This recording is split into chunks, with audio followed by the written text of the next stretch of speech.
So, isang pagpalang gabi po sa ating lahat. Muli ako si Mia Spasiat and welcome to our daily devotion with Pastor Russell Ocampo. And today, our devotion talks about ano ang magagawa ng mga babae sa ministry. So, our concepts all about egalitarianism. So, ito ay ang paniniwala na pantay ang mga lalaki at babae sa lahat ng tungkulin sa iglesia. Walang hadlang sa pagiging pastor, elder, o guro base sa kasarian. So, yung lahat ng mananampalataya ay may papel sa ministeryo ayon sa kanilang espiritual na kalooban. So, yung complementarianism, sa kabilang banda ay nagtuturo na bagamat pantay ang halaga ng lalaki at babae sa harapan ng Diyos, may magkaibang tungkulin ng bawat isa sa tahanan ng iglesia. Sa pananaw na ito, ang lalaki ay tinawag upang mamuno bilang pastor o elder, habang ang mga babae ay may mahalagang papel sa pagtuturo, paglilingkod, at pagpapalakas ng ministry. So, ngayon dadako na tayo sa ating Bible reading. So, our Bible reading is all about Luke chapter 8 verse 1 to 3 NIV version. Kasama ni Jesus ang 12, gayon din ang ilang kababaihan na kanyang pinagaling mula sa masasamang espiritu at sakit. Sila ang tumutulong sa ministeryo ni Jesus Christ gamit ang kanilang mga ari-arian. So, Dito na tayo sa ating teaching. So, yung first teaching is, ang Espiritu Santo ay nagbibigay ng kapangyarihan sa lahat ng mananampalataya. So, yung gawain ng ministeryo ay hindi nakasalalay sa kasarian, kundi sa kapangyarihan ng Diyos. So, lahat ng tumanggap ng Espiritu Santo ay binigyan ng espiritual na kalooban para sa ministeryo. Sa kasaysayan ng iglesia, maraming kababaihan ang ginamit ng Diyos sa pagtuturo, misyon at pag-aalaga ng simbahan. Second is, ang kababaihan ay may malakas na kakayahan sa pagbibigay ng emosyonal at spiritual na suporta. So, ang mga babae ay may likas na puso sa pag-aaruga at pagpapalakas ng iba. So, mahalaga ang kanilang papel sa pagpapayo, pagpapalakas ng pananampalataya at pagdidisiplina sa mga nakababatang babae. So, yung Biblia ay nagbigay ng halimbawa ng mga babaeng matapat sa paglilingkod tulad ni Maria Magdalena, Priscilla at Lydia.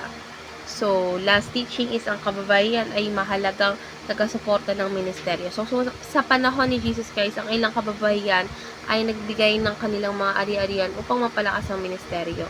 So, maraming kababaihan ang naging misyonaryo, guro at tagapagtanggol ng pananampalataya. So, sa modernong iglesia, ang mga kababaihan ay patuloy na nag-aambag sa edukasyon, pangangalaga sa mahihirap at ebanghelismo. So, ngayon tatawa na tayo sa ating application. So, yung first application is kilalanin ang halaga at kaloob ng kababaihan. So, wag maliitin yung kakayahan ng mga kababaihan sa iglesia.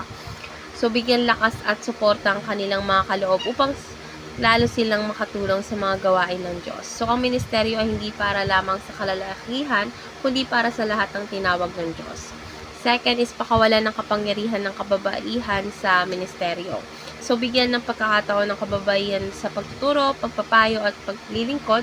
Hingkayatin silang gamitin ang kanilang kakayahan at pagsasanay ng mga bagong mananampalataya. Tulad ng mga babaeng tagasunod Jesus Christ, hayaang ang kababaihan ay maging bahagi ng pagpapalaganap ng ebanghelyo. So, last application is, magsimulang magtulungan sa halip na kompetensya.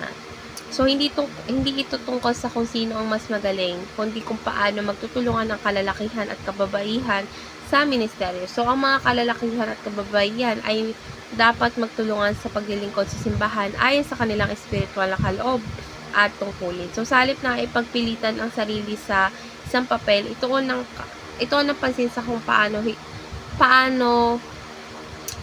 higit na makapaglingkuran ang Diyos. So, ngayon na tayo sa ating last part, which is our discussion. And our discussion talks about sa anong paraan nagkakaroon ng kompetisyon ang mga lalaki at babae sa ministeryo at paano sila dapat magtulungan. So, para sa akin is maraming pagkakataon kung saan ang lalaki at babae ay nagiging kompetensyon sa iglesia. Madalas sa usapin ng pamumuno, pagtuturo at desisyon sa ministeryo. Ngunit sa halip na makipagtagisan, ang tunay na hamon ay kung paano nila gagamitin ang kanilang lakas at kakayahan upang mapalakas ang iglesia. So, ang kalalakihan at kababaihan ay hindi dapat maging kalaban, kundi magkatuwang sa pagpapalaganap ng Ebanghelyo. So, let's pray na po. Lord God, maraming salamat po sa iyong biyaya na nagtawag sa amin upang maglingkod sa iyong kaharian. Lord God, ipinapalangin namin na tulungan mo kaming makita ang kalagahan ng bawat isa sa ministeryo, babae man o lalaki. Lord God, hayaan kami ay magkaisa sa layunin ng pagpapalaganap ng Ebanghelyo. Lord God, tulungan mo kaming alisin ang kompetisyon at ipakita ang tunay na diwa ng pagtutulungan sa iglesia. Lord God, gamitin mo kami upang maging daluyan ng iyong pag-ibig at paglilingkod. Sa pangalan ni Jesus, Amen.